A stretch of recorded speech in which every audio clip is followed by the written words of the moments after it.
नमस्कार दोस्तों, मैं हूं आपका दोस्त राजकुमार और एक बार फिर से स्वागत करता हूं आपके अपने भरोसेमंद यूट्यूब चैनल राज ऑनलाइन एजुकेशन आपके एक और नए फ्रेश वीडियो में। दोस्तों, आज अपन बेरोजगारी भत्ते की असली सच्चाई को अपन देखेंगे कि सरकारी आंकड़ों से अलग है वास्तविक हकीकत। जी हाँ दोस्तों, और आज इन वजह से बेरोजगारी भत्ता योजना है बिल्कुल हाँफने लगी है और बैकफुट पे आ चुकी है, अब फेल होती हुई नजर आ रही है। दोस्तों, आने वाला एक दिन ये वक्त होगा कि बेरोजगारी भत्ते के लिए रजिस्ट्रेशन कराने के लिए भी अभ्यर्थी नहीं मिलेंगे। तो बिल्कुल जो न्यूज़पेपर की अपडेट थी उसके तहत मैं आपको यहाँ सच्चाई से रूबरू करवाना चाहूँगा कि प्रदेश में जो पंजीकृत बेरोजगारों की संख्या लगभग 16.5 लाख से अधिक थी और बेरोजगारी को तो दूर करना तो दूर की बात है, भत्ते का वादा भी अभी फ़िलहाल अधूरा सा लगने लगा है। तो देखिए, और बेरोज़गारी भत्ता 16 लाख में से महज 4 लाख को ही मिला है वास्तविक बेरोज़गारी भत्ता। ये हम क्यों बोल रहे हैं, ज़रा डिटेल अपन चर्चा करते हैं। तो दोस्तों, मैं हूं आपका दोस्त राजकुमार, और यदि चैनल को सब्सक्राइब नहीं किया है तो ग्रुप चैनल को ज़रूर सब्सक्राइब कर लेना और नोटिफिकेशन बेल को दबा के ऑल पे क्लिक कर लेना, क्योंकि हम बेरोज़गारी भत्ते से रिलेटेड तमाम लेटेस्ट अपडेट आप तक लाते रहते हैं, आपको अवेयर करते रहते हैं।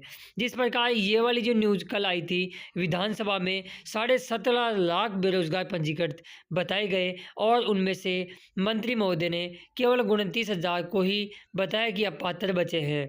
अब इसके अंदर क्लियर एंड कट का आ गया है कि अब तक आप यहाँ देख सकते हो कहाँ पे मेंशन किया गया है। हाँ, यहाँ पे मेंशन किया गया है कि अब तक मंत्री जी ने बताया कि अब तक 6,04,000 बेरोजगारों को बेरोजगारी भत्ते का भुगतान कर दिया गया है, जबकि वास्तविक हकीकत क्या कहती है ज़रा वो भी देख लेते हैं।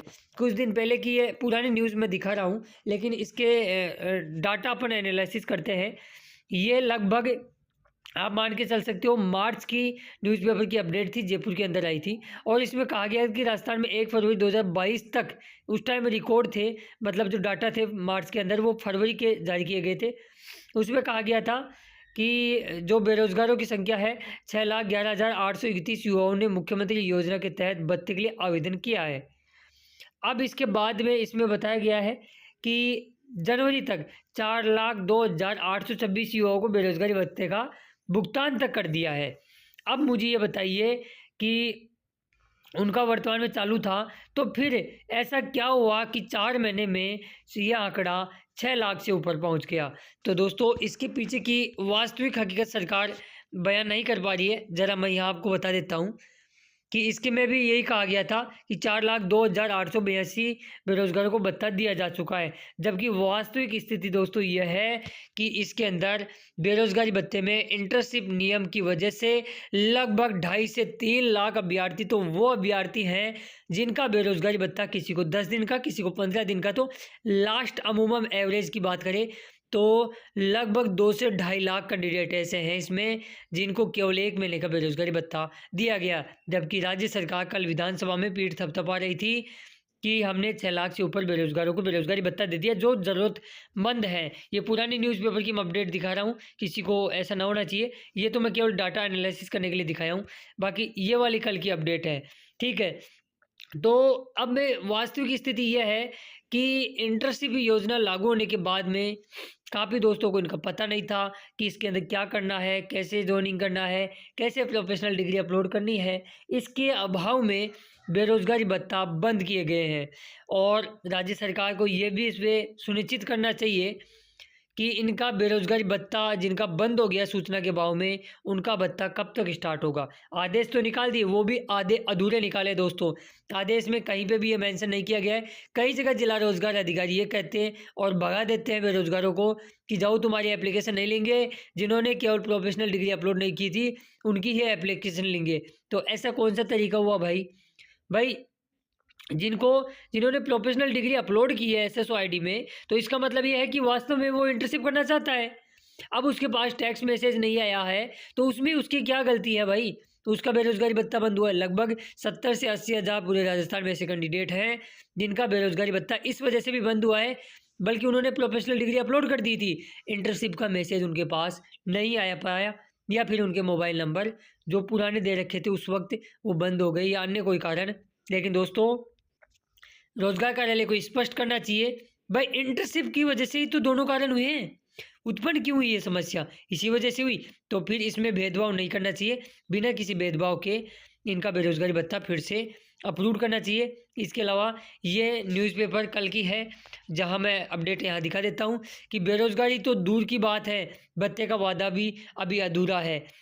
नहर में रामगढ़ में बेरोज़गारी भत्ते के लिए ज्ञापन देते हुए युवा हैं और इनको मैं सलाम करना चाहूँगा कि इन्होंने राजस्थान में एक पहल शुरू की है। पहले भी दोस्तों हमने ज्ञापन की प्रक्रिया शुरू की थी और जब रीओपन की बात हुई तो उसमें ये हवाला था कि कलेक्टर और जनप्रतिनिधियों के सुझाव के बाद, तो उनके पास सुझाव कैसे आए? हम लोगों ने ज्ञापन दिए, आप लोगों ने ज्ञापन दिए, तभी तो सुझाव आए। तो भैया आगे तो शुरुआत करनी पड़ेगी। ज्ञापन में आपका कौन सा पैसा जा रहा है भाई? 5-10 लड़के चल के जाके दे सकते हो, आप कलेक्टर को दे सकते हो, एसडीएम को दे सकते हो, तहसीलदार को दे सकते हो। उनको बोलो कि हमारा ज्ञापन आगे मुख्यमंत्री तक पहुँचाएँ। तो ये चीज़ को तो आप रोके। इसमें कहा गया कि रोकी गई भर्तियाँ जारी करने एवं बेरोज़गारी भत्ते को मांग को लेकर युवाओं ने रामगढ़ उप तहसील कार्यालय पर प्रदर्शन किया। युवाओं ने नायब तहसीलदार को मुख्यमंत्री के नाम ज्ञापन, बेरोज़गारी नौकरी देने व बेरोज़गारी भत्ते की घोषणा को पूरा करने की मांग।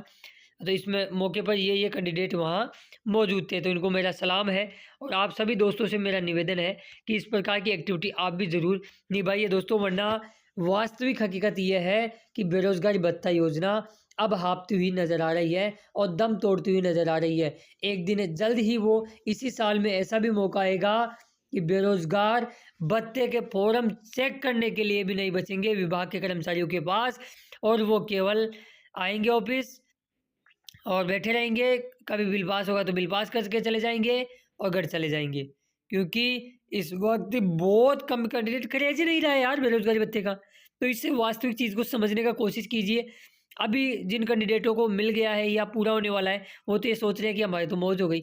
भैया ये मौज वाली बात नहीं है, कल ना आपके भी परिवार में और भी कैंडिडेट होंगे, ग्रेजुएट करेंगे, तो उनके साथ कहीं न कहीं इस प्रकार का धोखा उछला हुआ हो रहा है। तो बाकी इसके बारे में आपकी क्या प्रतिक्रिया है, मुझे कमेंट्स बॉक्स में ज़रूर बताइएगा दोस्तों। मैंने इसे सेपरेट केवल आपको हकीकत बयाँ करने के उद्देश्य से बनाया गया है। तो अभी तक भी गुरु चैनल को सब्सक्राइब नहीं किया तो कर देना और नोटिफिकेशन बेल को दबा के ऑल पे क्लिक कर देना, क्योंकि हम बेरोज़गारी भत्ते की तमाम अपडेट आप तक लाते रहते हैं ताकि आपको अवेयर कर सके और आपको सारी चीज़ों की जानकारी समय पर पहुंचा सके। इस वीडियो को अपने दोस्तों मित्र मंडल में ज़रूर शेयर कीजिएगा दोस्तों। हो सकता है आपके एक शेयर की वजह से किसी का बेरोज़गारी भत्ता बंद होने से बच सकता है और उसको भी वास्तविक स्थिति का हर युवा तक पता रहना चाहिए कि वाक़ई में स्थिति क्या है। तो धन्यवाद दोस्तों वीडियो देखने के लिए।